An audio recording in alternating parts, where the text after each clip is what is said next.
right, so far so good.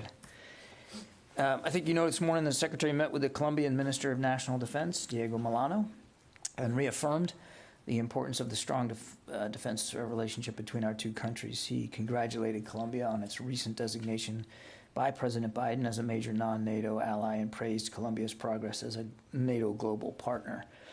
The leaders discussed their shared interest in deepening cooperation on a range of strategic issues. Secretary Austin expressed his appreciation for Colombia's many contributions to regional and international security based on that strong defense partnership.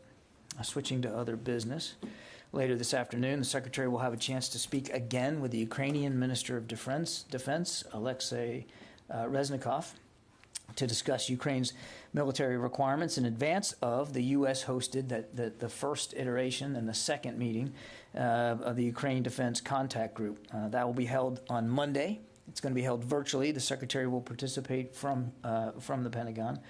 The Secretary also had a chance to highlight for Minister Reznikov the President's authorization yesterday of that additional $100 million in security assistance to provide Ukraine's armed forces with additional capabilities as they continue the fight in the eastern part of the country. The contact group meeting will include over 40 countries. We'll have a more comprehensive list for you on Monday. We're still working all that out, but more than 40 countries which will be coming together as they did in Ramstein a month ago to provide security assistance to Ukraine and to discuss the future of what that could look like. And again, Secretary is proud to be hosting this, and we'll have more information on that Monday morning. Also, this morning, the Secretary had a chance to speak with the French Minister of the Armed Forces, Florence Parly, over the phone. He bid farewell to his colleague, Minister Parly, who is leaving her position now after 5 years in the role. They've had a very, very good relationship in the last 18 months. He thanked Minister Parly for the close cooperation, the collegiality, her friendship, during their time as counterparts, and of course all the work that our two militaries between the United States and France do together routinely throughout the world. Moving to some upcoming travel, the Deputy Secretary, Dr. Hicks, will depart for an overseas trip on Sunday to meet with senior military and government leaders in Norway, the United Kingdom, as well as the U.S. European Command and U.S. Africa Command leaders in Germany. Throughout her travel, Deputy Secretary Hicks will work to deepen relationships and reinforce the importance of allies and partners to counter strategic competitors like Russia and China, while also countering the threats of transnational terrorism that emanate from the African continent. So, busy trip for the deputy. We look forward to seeing her accomplish those objectives. And with that, we'll take questions. I think, Lita, you're up. Thanks, John. Two really quick things, and then I have one broader question on Ukraine. But has there been any resolution to the flights of the formula? Is that definitely going to be contract aircraft? And my second very short one is I just wanted to check back again whether or not the U.S. has seen any evidence of any laser weapons used by Russia in Ukraine. And then I have a follow-up. On the lasers, no, we don't have any indication of the use of lasers, at least weaponized lasers in Ukraine. Nothing to confirm on that. On the Operation Fly formula, we are, as I think you saw, we put a statement out last night. We're doing the sourcing work and the sourcing right now to arrange for the first flight to get formula from Zurich, Switzerland, to the United States. It'll be going to Plainfield, Indiana, this first flight. So we're working on the sourcing on that. I don't have a specific update for you in terms of exactly what carrier it's going to be, and exactly what time and date. But obviously, this isn't classified information, and as soon as we have it properly sourced and all the details worked out, we'll get that to you. I would add that we're working this very, very hard, have since last night, and I don't think it's going to be very long before A, there's a sourcing solution, and B, that flight is actually in the air.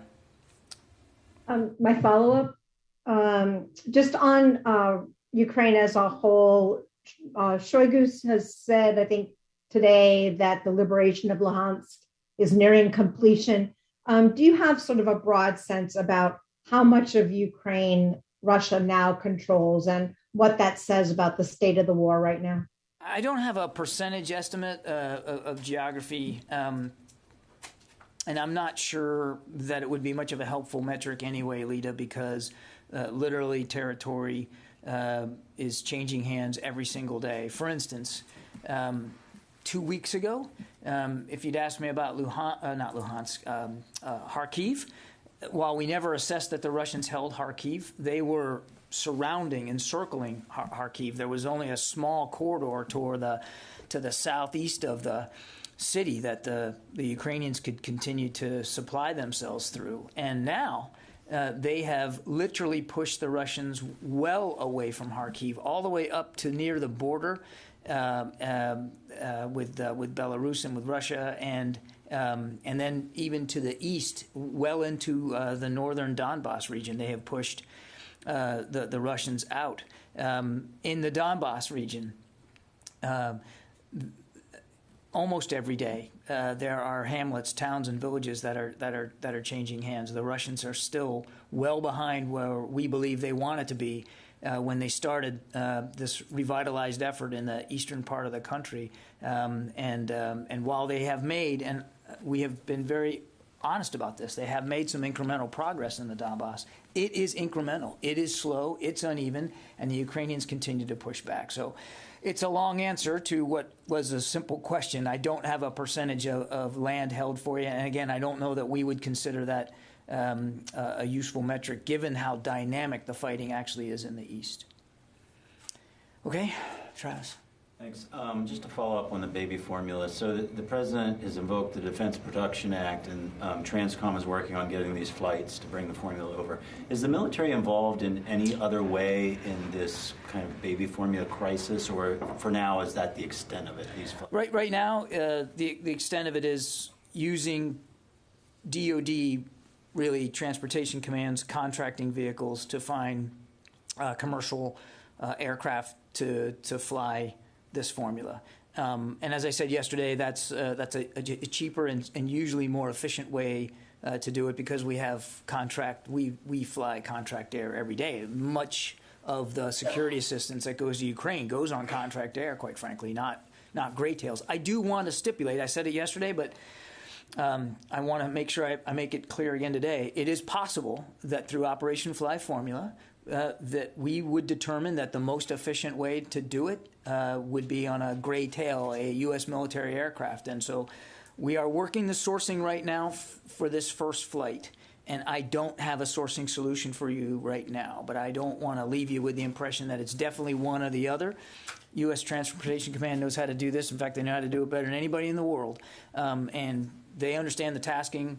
They'll find the right sourcing solution. And then as soon as we have that, I will absolutely make that transparent to everybody. We'll walk you through it. Thanks. If I could just follow up on a separate issue. The Secretary met yesterday with the Suicide Prevention Committee. Is there any update from that? Is there any impressions that he had, or is there a better timeline for their work? He was grateful for the opportunity to meet with them. This was their first week sort of as a group. So it was really a chance for him to simply thank them for their service, because this is a public service that they're rendering the department and, frankly, the country. And he wanted to thank them for their willingness to serve on this committee and to devote their valuable time and incredible expertise to the effort. There's no changes to their schedule. I think we've already walked you through what that's going to be. They're going to be working well into 2020. They'll have to report out in the early 2023. Final report due to him at the end of this year. They've got some scheduled installation visits. I think we've made public that's all on track. That's going to go. So I have no changes to the schedule to read out to you. But he's very grateful, and I think really for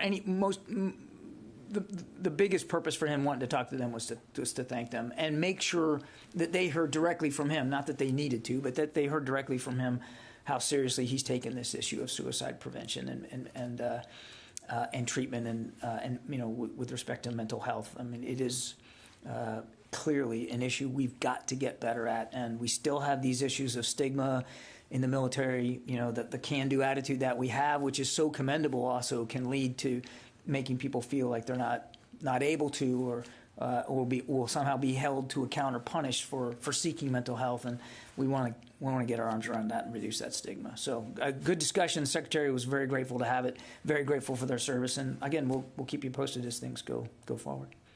Yeah, Court. On the baby formula thing, I just want to be clear. When you say that there's no sourcing solution, that it's still not determined whether it's going to be a civilian or a military aircraft. We're still working that out. Okay. Will the military, once it's... But I don't think it's going to take very long. Okay.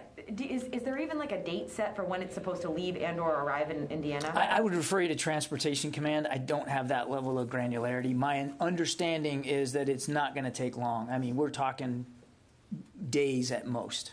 And then, is the military going to have any role in the distribution once it arrives here? That's not part of the mandate right now. And I assume you mean like trucking it to play. No, that's not part of the mandate. The mandate right now is to work with Transportation Command to fly it from Europe to the United States. Then it's going to have to go through, and I want to be careful here because it's outside our lane, but I understand, HHS and FDA have a role here in terms of, making sure that everything is safe and ready for distribution, and how that gets onto store shelves. That's not a task that the Department of Defense has been given. So DoD won't have a role in any of the quality control of it or the distribution, as far as you know. No. And then finally, is there anything else on the flight that you're expecting other than formula? Is there any other kind of, I don't know. Well, the flight hasn't been sourced yet, so I don't know.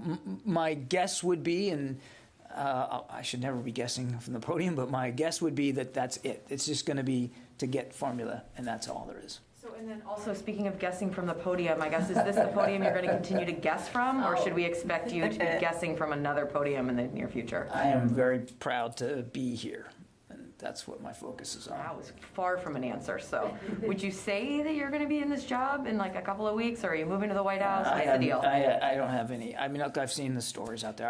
I don't have any personnel announcements to make, certainly none about me. We all serve at the pleasure of the president. I will tell you that I am just so proud to be able to come back into public service and to be back here with you guys, and I'm focused on that. Tara. So if you had to guess, do you think you'll be at this podium or maybe another podium? I think the only guess I'm going to make today is the guess that I made to Courtney, which I probably shouldn't have done in the first place. I'm assuming it's just going to be formula on that plane, but I don't have anything personnel-wise to talk about today. Following up, though, on a different topic, on the Ukraine contact group, can you talk a little bit about, what will this next discussion be? Is it more formalized on what kind of funds they might send to Ukraine, or is it more weapons? Or? Yeah, I mean, I think the main focus is going to be, as it was in the first meeting, I think we're going to want to reorient all the leaders on a battlefield update, what's going on the ground, and Minister Reznikov will be a key contributor to that discussion, as you might expect. And then there'll be a discussion up front, and certainly they're going to want to hear from Minister Reznikov about the capabilities they continue to need.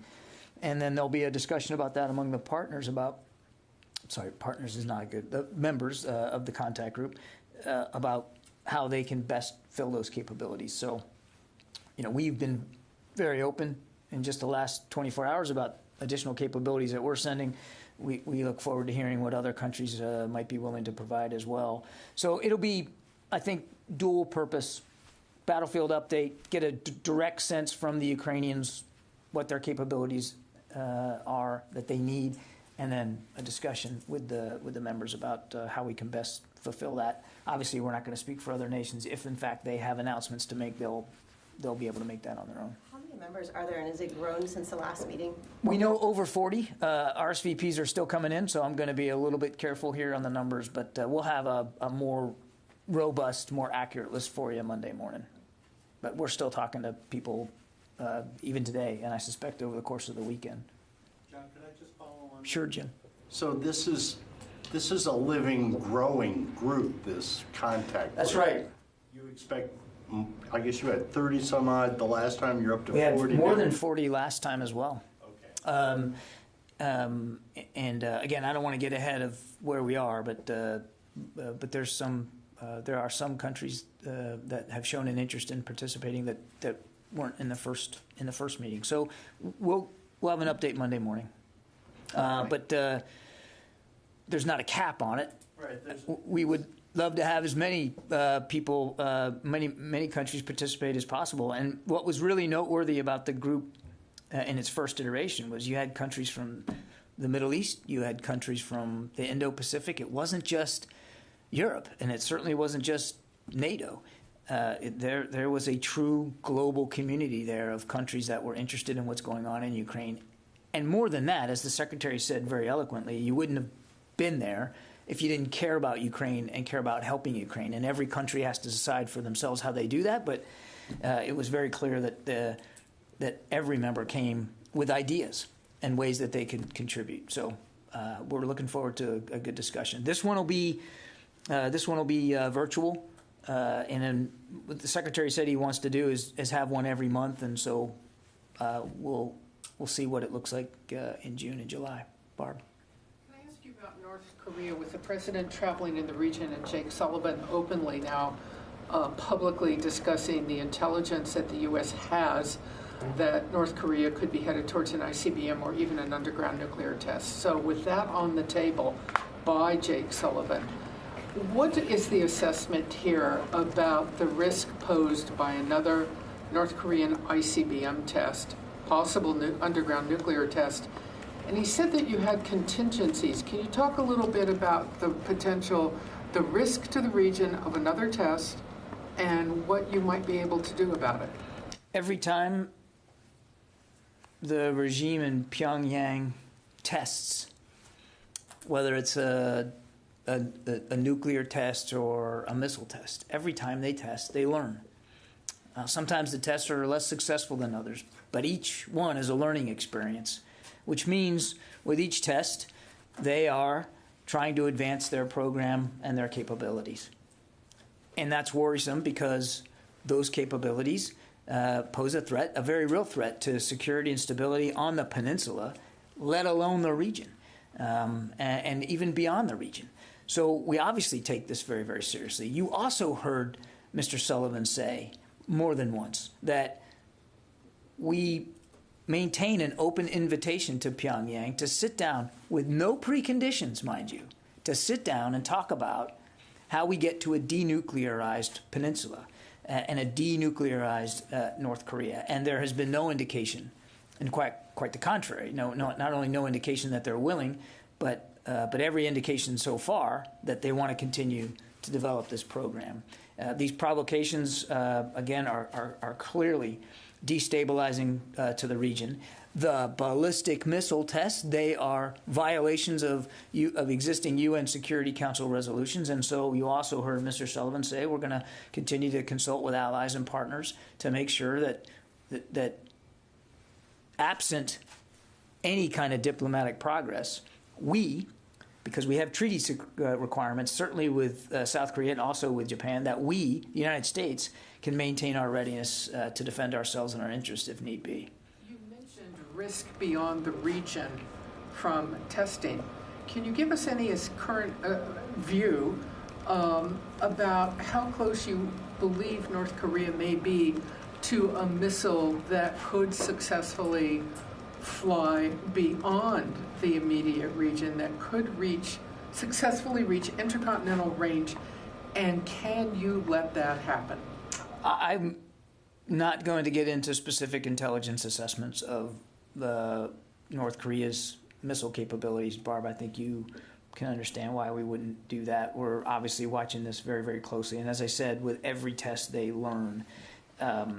What we need to make sure is that we are properly postured, that we have the right capabilities in the region to defend ourselves, to defend our interests, and defend our allies and partners. 5 of our 7 treaty alliances are in the Pacific region. And I think that people forget that. We have real commitments there.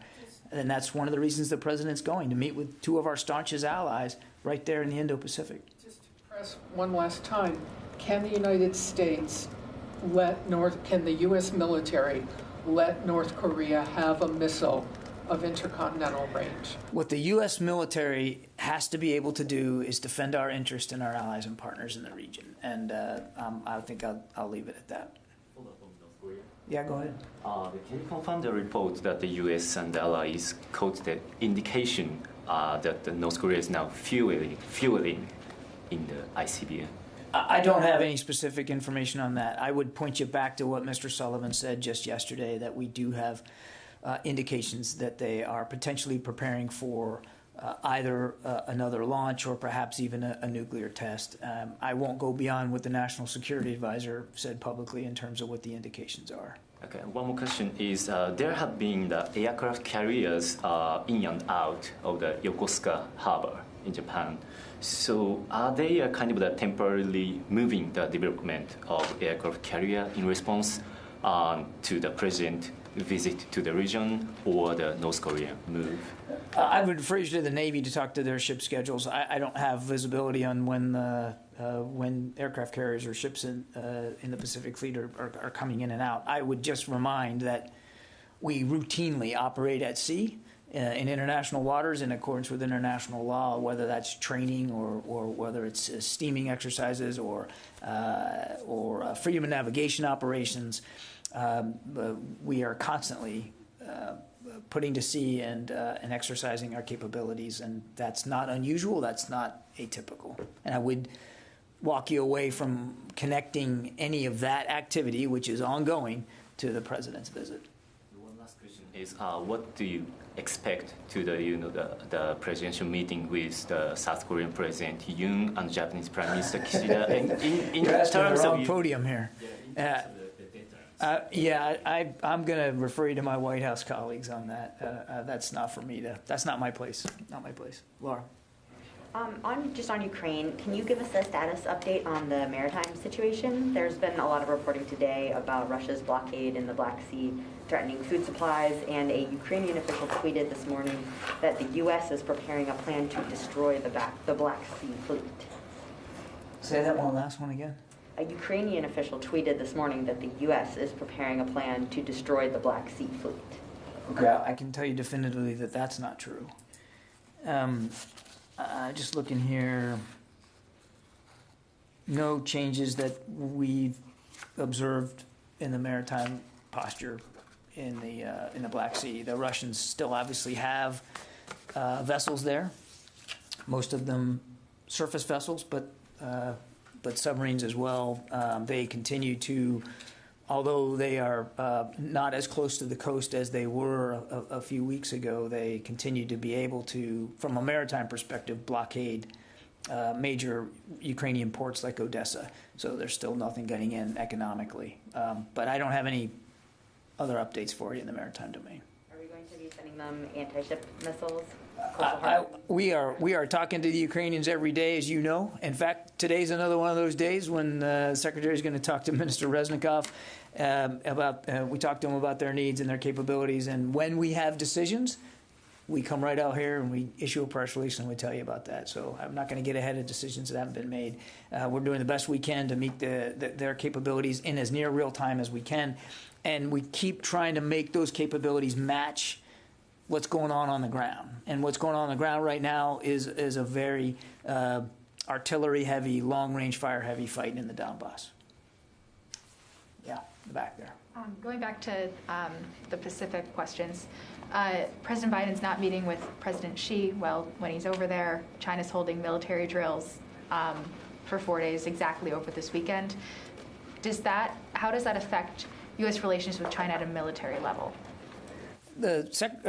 Again, I want to be careful here. It's the president's trip. I'm not in a position to speak for the White House on this, but clearly the president wants to show our deep commitment to two very staunch treaty allies, Japan and South Korea, on this trip, and so he's prioritized those stops, and they're important stops. In fact, the Secretary's first overseas trip was to South Korea and to Japan. So we're grateful for that. Obviously, China and the coercive activities, the illegitimate maritime claims that they're making, and the pressure they're putting on allies and partners will be a backdrop to his visits and to his discussions. There's no doubt about that. I'm not sure it says anything about China's military in particular. what it says is how much we prioritize alliances and partnerships in the Pacific region, in the Indo-Pacific region, and how we're trying to make sure that those alliances and partnerships remain viable and relevant to the myriad of threats that exist in the region. We just talked a few minutes ago about another one coming from North Korea. The other thing that we've been interested in for a long time is not just U.S. bilateral relations with these two treaty allies, but with multilateral cooperation between the United States and our allies in the Indo-Pacific, including encouraging nations like Japan and South Korea to continue to look for ways to work closer together as well. So it's a terrific opportunity for the president to show how much we're prioritizing those two relationships, those two alliances, but also to encourage more multilateral cooperation going forward, all with an eye, of course, to China's coercive and intimidation in the region. Yeah, Nancy. I wanted to follow up on some comments you made yesterday about the Secretary's visit with his Israeli counterpart. You mentioned that Shireen Abu Akleh's death came up during those conversations. Given that this is an American citizen who was killed potentially by an allied partner using American munitions, can you give us any more details on what precisely was said? Did the Secretary make any requests on behalf of the U.S. government regarding her death? Nancy, I'm not going to go into more detail today than I did yesterday. The issue came up, and as I said yesterday, the Secretary welcomed the fact that the Israeli government has indicated that they will conduct an investigation on this. And you've heard my colleagues at the State Department talk about our expectations for the thoroughness and transparency of that investigation. But the issue came up. I think that's as far as I can go. Yeah. Just one quick follow-up. Did the Secretary offer any military assets or anything to help with the investigation, or any kind of? There's been no request for U.S. military support to the investigation. Did he offer it in the meeting? I'm not going to go any further than what I've done. There's no indication that there's going to be a need for U.S. military participation in this. Sorry, I didn't mean to interrupt you. Yeah. Okay. Nobody else in the room. Jeff Selden, VOA. John, thanks very much for doing this. Few questions. Given the very public, very transparent, and ongoing military support by the U.S. for Ukraine, is there still any concern that providing the Ukrainian military with certain weapons systems is going to cause Russia to escalate? And if so, is there any sense of how far Russia realistically would go if it decided to escalate? And then also two quick ones. Any update on Russia's current nuclear posture and the U.S. posture in response? And anything new on Russia's use of mercenary forces or efforts to recruit foreign fighters? I probably will forget as I get into this half of those questions, so we may have to come back there, Jeff. No update or changes to our strategic nuclear deterrent posture. The Secretary remains comfortable that we can defend the homeland, our allies, and our partners. And we're monitoring this very, very closely. I have no update on use of foreign fighters by the Russians. We know that they have tried to enlist and recruit foreign fighters, but we don't know how successful they've been. They have more than 100 battalion tactical groups in Ukraine right now. And we do know groups like the Wagner Group are still in the Donbass region, and that is a group, a private military contractor, if you will, that we know relies on foreign employees, if you will. But I couldn't tell you what the makeup looks like. I knew I was going to forget the first question. What was it, Jeff? It was, given the U.S. public support for Ukraine, is there still concern that providing the Ukrainians with specific weapon systems could cause an escalation? We have been thinking about escalation management since the very beginning, more than 80 days ago when this invasion kicked off. And we've talked about it many, many times here in the briefing room. Nobody wants to see this war go on another day. Certainly nobody wants to see it escalate beyond the incredibly brutal violence it has already visited upon the Ukrainian people. But we also, because we don't want to see that, we don't think escalation would be good for, certainly not good for the people of Ukraine, not good for the region, not good for our interests, and certainly not good for the Russian people. So we're constantly monitoring the threat environment with escalation management clearly in mind. It would be irresponsible if we didn't do that. But as we work these packages, these weapons and systems that we're sending to Ukraine. I mean, we're doing it mostly with an eye towards what does Ukraine need in the fight that they're in right now. And the consistent answer that we get back is they need long-range fires, because the terrain in the Donbass region, the kind of fighting that they're doing, is heavily reliant on that. We've seen that play out now in just the last couple of weeks. And so our focus is on making sure that we can advantage Ukraine on the battlefield and therefore hopefully advantage them when it comes to an ultimate peace there in Ukraine. And that's what the focus is. But yes, clearly, look, nobody wants to see this war escalate, and you know, we can do both. We can watch for signs of escalation, at the same time providing Ukraine with the capabilities that they need to defend themselves. Yeah, Louis. We haven't heard this in quite a while, but the effort to get Soviet-made era weapons to the Ukrainians, I mean, there was so much focus on S-300s and so much focus on tanks and planes. I know that the U.S. was distancing itself from being the intermediary and all that, but I mean, is the U.S. still working around the world to get that kind of weaponry in there? We just haven't heard anything on it. I don't know that we ever distanced ourselves from being the intermediary. Well, the MiG-29 thing, but that was a different deal. I mean, we have been working closely with allies and partners who have these other systems that the Ukrainians need to help get them there. Right now, Louis, because of what's going on in the Donbass, I think one of the reasons you're not hearing a lot about it is because the Donbass is a long-range fires artillery fight. And so one of the things that we have been talking to allies and partners about are their artillery systems, some of which are more familiar to the Ukrainians. Some of them are not as familiar, like our own M777s. But we're still talking to allies and partners about those kinds of capabilities. The reason you're not hearing about like tanks and airplanes is just because I'm not saying they're not being used. Don't get me wrong. It's just that the main need that the Ukrainians continue to stress is for long-range fires, and so we've been working on helping them get, systems that help them with long-range fires. But that's still happening, and tomorrow, Monday's contact group is another good example of a forum now that we've convened, that will allow us to continue to dip into a process to get Ukraine, or at least to make other nations available and knowledgeable about what Ukraine needs as the fight is ongoing. And that's why the Secretary wants to do these every month, so that there's you're dipping your toe into the stream now every month across the global community. People can hear directly from Ukraine about what they need, and we can adjust fires as we go on.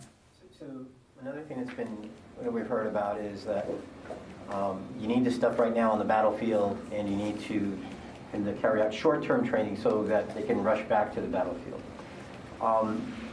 As this contact troop evolves month to month to month into something more long-term, can this administration now consider requests from the Ukrainians for equipment that may require long-term training, such as potentially these aircraft, the F-16s, that they are requesting?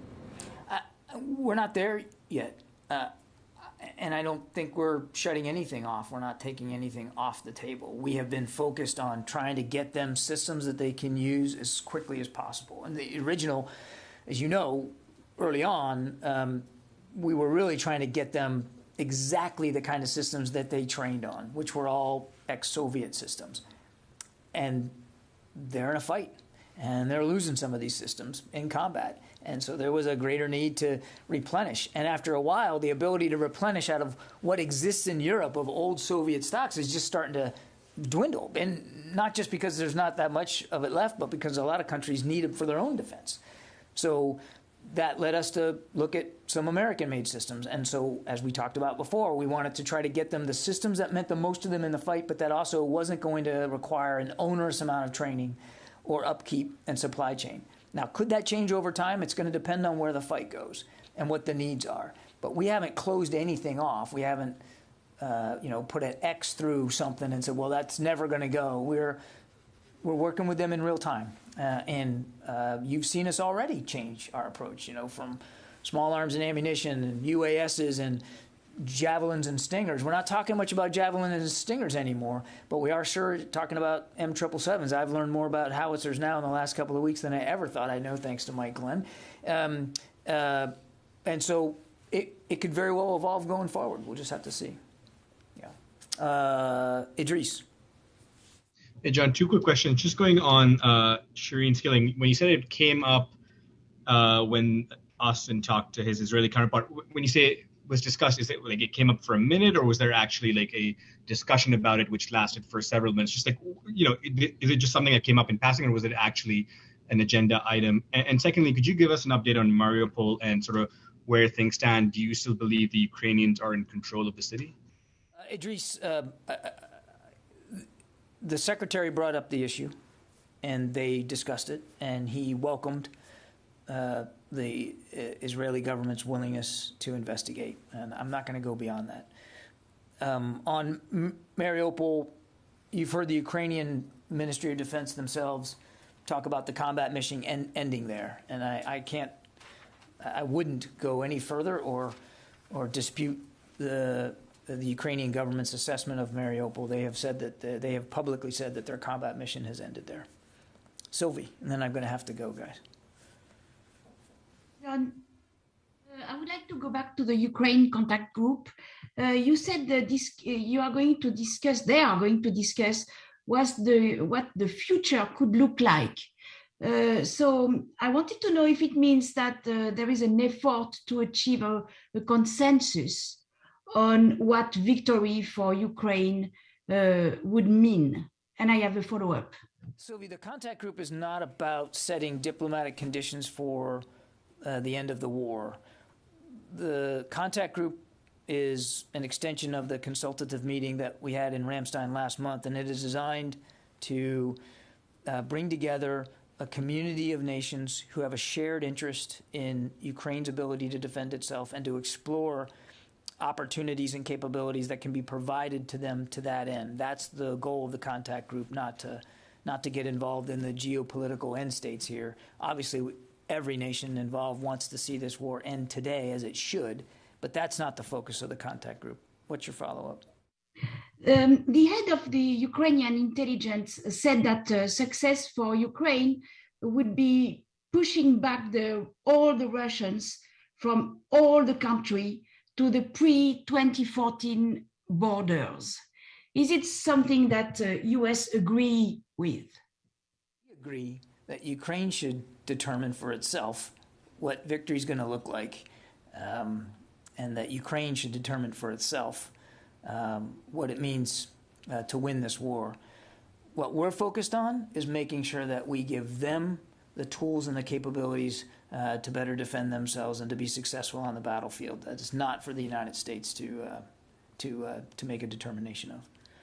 Yeah, in the back there. I was wondering if you can confirm, back in the Black Sea region, are the Russians using civilian cargo vessels to resupply their forces there, and would that be a violation, if so, of the Montreal Convention? I've seen no indication that they're using civilian cargo vessels. In fact, what we've seen clearly is their use of LSTs, basically small amphibious landing ships, to do resupply. That's what we've predominantly seen. I've seen no indication that they're using cargo vessels.